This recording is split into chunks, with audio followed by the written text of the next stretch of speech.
Welcome, Wanderer, to the Vault of the Forgotten.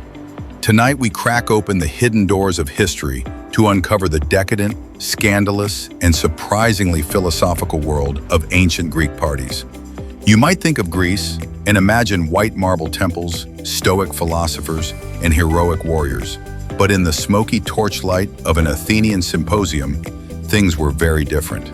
This was a world where wine flowed like rivers, where ideas clashed as fiercely as swords, and where seduction wasn't just expected, it was celebrated. Picture it, a grand villa on the outskirts of Athens. The sun has set, and a warm breeze carries the scent of roasted meats and fresh olives. Guests arrive draped in linen chitons, adorned with gold and ivory jewelry. They don't knock.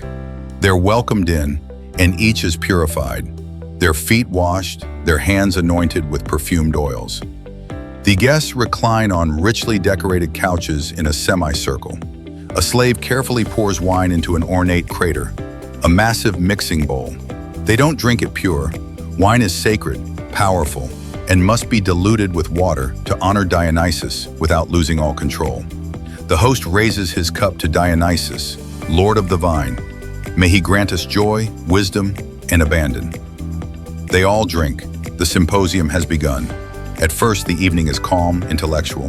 This is where Athens shines. Guests debate philosophy, politics, and poetry. They praise the gods. They insult each other playfully in rhymed insults. The host might challenge someone to recite Homer by heart. One man quotes Socrates.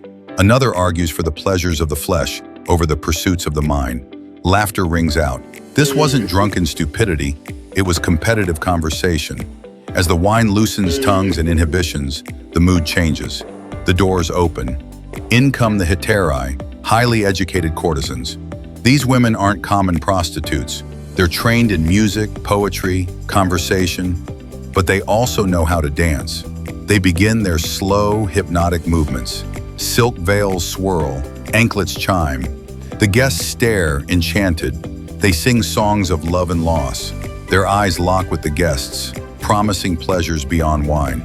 But it's not just women. Male performers enter too. Hetairais with broad shoulders and chiseled features, strumming lyres, singing in deep, resonant voices. They flirt openly with guests. Some guests preferred men, others women. It didn't matter. The symposium was fluid, unjudging. Now the symposium is fully alive. Some guests draw back into private corners. Whispered promises. Bare shoulders illuminated by flickering torchlight. They trade kisses between debates. Passions flare, clothes loosen. For the Greeks, love wasn't something shameful to hide. It was part of life itself. They believed Eros, the god of love, demanded homage, just as Dionysus did. But this wasn't just a debauched frat party. For many, these rites were spiritual. Dionysus was a god of ecstasy, literally standing outside oneself. To drink, dance, and make love was to dissolve boundaries, become closer to the divine. Some nights ended in orgiastic celebration, others in solemn hymns, praising the god. They believed to lose oneself was to find truth. By dawn, the crater is empty. Some guests sleep where they fell. Others sneak out quietly, adjusting robes, hoping to get home before the city wakes. The servants sweep up the amphora shards and spilled wine. The scent of passion and philosophy lingers in the air. For one night, they touched something primal, something divine. So when you think of ancient Greece, remember this. It wasn't just marble columns and battlefield glory. It was the clink of cups, the clash of ideas, the swirl of veils, and the raw, unapologetic embrace of life in all its messy beauty. The Greeks knew how to think, but they also knew how to feel.